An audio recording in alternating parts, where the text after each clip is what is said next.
आज मैं आप सबसे प्लम केक की रेसिपी शेयर कर रही हूँ, जो कि यकीनन बहुत मजेदार बनकर तैयार होता है और बगैर ओवन के आसानी बेक कर सकते हैं। और आप इस केक को आराम से 4 से 5 हफ्ते स्टोर करके इस्तेमाल कर सकते हैं। Plum cake basically fruit cake है, लेकिन प्लम केक में आम फ्रूट केक के मुकाबले में मुख्तलिफ किस्म के ड्राई फ्रूट इस्तेमाल किए जाते हैं। और दूसरा, प्लम केक में चंद स्पाइसेस का भी इस्तेमाल किया जाता है। मैं आप सबसे प्लम केक की बिल्कुल सही और आसान रेसिपी शेयर कर रही हूँ, तो कोशिश कीजिएगा तमाम स्टेप्स को फॉलो करते हुए रेसिपी आखिर तक देखें।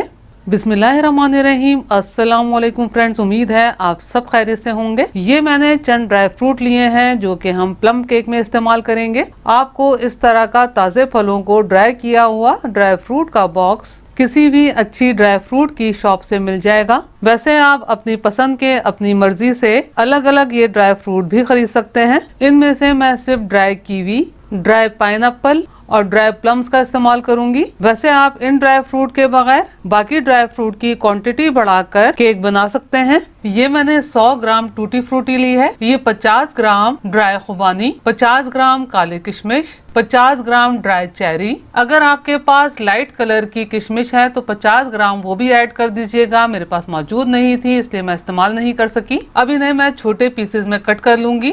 पैन में ये छोटे पीसेस में कट किए हुए तमाम ड्राई फ्रूट शामिल कर देंगे। ये जो मैंने ड्राई प्लम्स यानी के सूखे हुए आलू बुखारे, कीवी और पाइनएप्पल के छोटे पीसेस कट करके शामिल किए हैं, ये वजन में 100 ग्राम है। ये जो मैंने टोटल ड्राई फ्रूट इस्तेमाल किए हैं, ये वजन में तकरीबन 350 ग्राम है। अगर मैं लाइट कलर की किशमिश 50 ग्राम शामिल कर देती तो ये 400 ग्राम हो जाते। वैसे प्लम केक में ड्राई फ्रूट का इस्तेमाल ज्यादा से ज्यादा ही किया जाता है, लेकिन अगर आप चाहें तो कम क्वांटिटी में भी ड्राई फ्रूट का इस्तेमाल कर सकते हैं।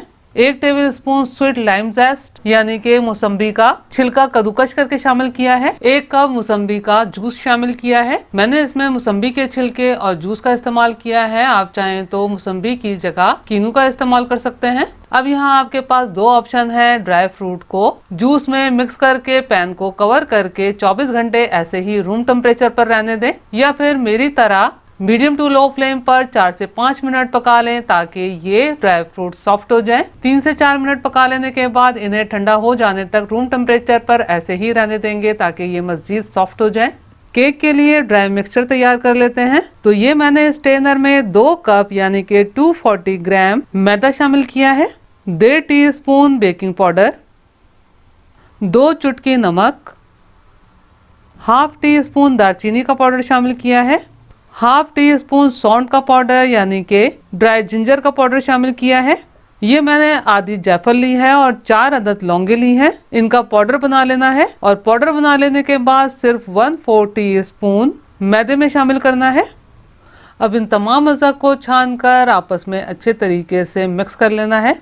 प्लम केक ज़्यादातर क्रिश्चियन कंट्रीज में मुख्तलिफ ओकेजन पर बनाया जाता है और वो लोग जूस की जगह अल्कोहल का इस्तेमाल करते हैं और स्पाइसेस भी भर भर के डालते हैं, लेकिन हम एशियंस का टेस्ट डेवलप नहीं है, इसलिए मैंने स्पाइसेस कम क्वांटिटी में डाले हैं। अगर आप चाहें तो जितना मैंने स्पाइसेस का इस्तेमाल किया है इससे डबल भी इस्तेमाल कर सकते हैं। ये केक के लिए ड्राई मिक्सचर बनकर तैयार है। केक बनाने के लिए ये मैं होममेड बटर का इस्तेमाल कर रही हूँ। होममेड बटर बनाने का तरीका ऊपर आई बटन क्लिक करके या फिर डिस्क्रिप्शन बॉक्स में जरूर देख लीजिएगा, आपके बहुत काम आ सकती है। तो ये मैंने बोल में 100 ग्राम यानी कि ½ कप बटर शामिल किया है जो कि रूम टेम्परेचर पर है, और ये 50 ml यानी कि 1/4 कप कुकिंग ऑयल शामिल किया है। इस केक में ब्राउन शुगर का इस्तेमाल किया जाता है। मेरे पास ब्राउन शुगर मौजूद है, लेकिन मैं ब्राउन शुगर का इस्तेमाल नहीं कर रही। ब्राउन शुगर की जगह ये मैंने 1 कप देसी शक्कर का इस्तेमाल किया है। गुड़ को क्रश करके भी इस्तेमाल किया जा सकता है। आप चाहें तो पिसी हुई 1 कप ब्राउन शुगर या व्हाइट शुगर का भी इस्तेमाल कर सकते हैं। अब इन्हें आपस में मिक्स करते हुए इतना फेंटना है कि ये एक स्मूथ सा पेस्ट बन जाए। अगर आप चाहें तो इस पॉइंट पर अपनी आसानी के लिए इलेक्ट्रिक बीटर का भी इस्तेमाल कर सकते हैं। अज्जा आपस में बहुत अच्छे तरीके से यकजान हो गए हैं और ये हमारे पास स्मूथ सा पेस्ट बनकर तैयार है।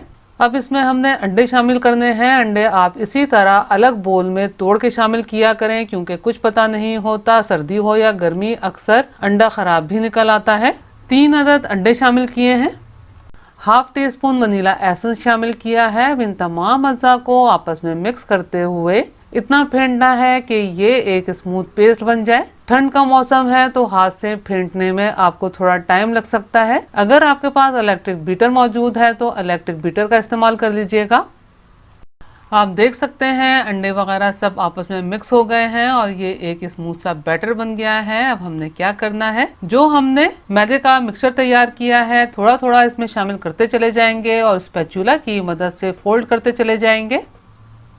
मैंने तमाम ड्राई बैटर शामिल करके स्पैचुला की मदद से फोल्ड करते हुए अच्छे तरीके से मिक्स कर दिया है और ये फ्रूट्स भी रूम टेम्परेचर पर ठंडे हो गए हैं और इसमें जो हमने जूस शामिल किया था फ्रूट्स ने सोक कर लिया है। इसमें से मैंने तकरीबन आधा बोल गार्निशिंग के लिए सेपरेट कर लिया है और तमाम फ्रूट्स बैटर में शामिल कर दिए हैं और ये तकरीबन 1/4 कप छोटे पीसेस में कट किए हुए अखरोट शामिल किए हैं। अब इन फ्रूट्स को भी स्पैचुला की मदद से बैटर में फोल्ड करते हुए मिक्स कर लेना है। इसमें ये मैंने 1 टीस्पून कोको पाउडर शामिल किया है, इसे भी मिक्स कर लेते हैं। कोको पाउडर शामिल करने से केक का कलर भी अच्छा हो जाता है और दूसरा टेस्ट भी बढ़ जाता है। ये प्लम केक के लिए परफेक्ट मजेदार बैटर बनकर तैयार है।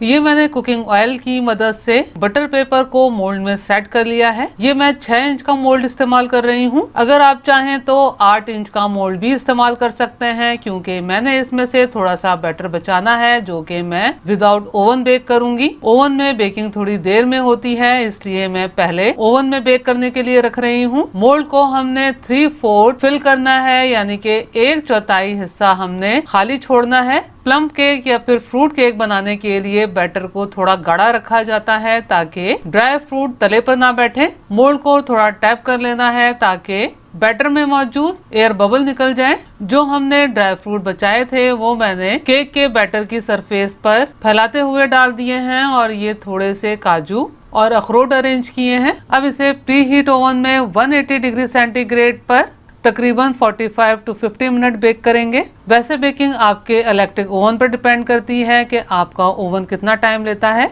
पतीले में बेक करने के लिए ये मैं स्टील की कटोरी इस्तेमाल कर रही हूँ। आप अपने हिसाब से छोटा या बड़ा मोल्ड सिल्वर का इस्तेमाल कर सकते हैं। जिस मोल्ड में बटर पेपर अरेंज नहीं कर सकते उसे हमने कुकिंग ऑयल से अच्छी तरह ग्रीस करना होता है और इस तरह छिड़क कर मैदा डालना होता है और जो एक्स्ट्रा मैदा होता है उसे निकाल लेते हैं। अब इसमें सेम प्रोसेस से 3/4 कटोरी बैटर फिल करेंगे और सेम प्रोसेस से मैं सरफेस पर ड्राई फ्रूट वगैरह अरेंज कर दूंगी। ये मैंने 2 कटोरियां पतीले में बेक करने के लिए तैयार कर ली हैं।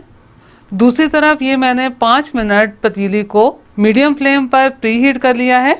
ठंड का मौसम है इसलिए पतीले की बेस पर नमक डालने की कोई जरूरत नहीं है, लेकिन अगर आप गर्मियों में केक बेक कर रहे हैं तो तकरीबन 1 कप नमक पतीले की बेस पर जरूर फैला दीजिएगा और लो फ्लेम पर ही बेक कीजिएगा। अब पैन को कवर कर देते हैं और फ्लेम को लो कर देंगे और लो फ्लेम पर केक को बेक करेंगे और पतीली की लिड पर मोटे टॉवल वगैरह डाल देंगे ताकि लिड से हीट जाया ना हो और केक के सरफेस पर भी अच्छा कलर आ सके। मैंने केक को 30 मिनट लो फ्लेम पर बेक किया है। अब केक को चेक कर लेते हैं। आप देख सकते हैं कि इसकी वर बिल्कुल क्लियर है, इसका मतलब है केक बेक हो चुका है। लेकिन इसकी सरफेस पर अच्छा सा कलर लाने के लिए 3-4 मिनट मजीद मैं बेक करूंगी। अगर आप चाहें तो इस पॉइंट पर केक को बेकिंग से हटा भी सकते हैं। 3 से 4 मिनट मैंने मजीद बेक कर लिया है। आप देख सकते हैं कि केक की सरफेस पर भी कितना अच्छा कलर आ गया है। अब इन्हें निकाल लेते हैं और रूम टेम्परेचर पर ठंडा होने के बाद डीमोल्ड करेंगे। मैं आपको केक कट करके भी दिखा देती हूँ कि ये केक कितना नरम मुलायम, परफेक्ट और मॉइस्ट बनकर तैयार हुआ है। आपने ये बहुत से भी ज्यादा मजेदार केक जरूर बनाना है और मुझे कमेंट्स करके बताना है कि आपका केक कैसा बना। अगर आपको मेरा काम थोड़ा सा भी पसंद आया हो तो मेरी वीडियो को लाइक कीजिए, अपने दोस्त अहबाब में शेयर कीजिए, चैनल को सब्सक्राइब करना और बेल बटन को क्लिक करना बिल्कुल भी मत भूलिएगा। अल्लाह हम सब का दस्तरख्वान हलाल रिस्क से वसी तर फरमाए, आमीन। मुझे और मेरी फैमिली को भी अपनी दुआओं में याद रखिएगा। अपना और अपनी फैमिली का बहुत ख्याल रखिएगा। अगली रेसिपी की वीडियो तक के लिए अल्लाह हाफिज।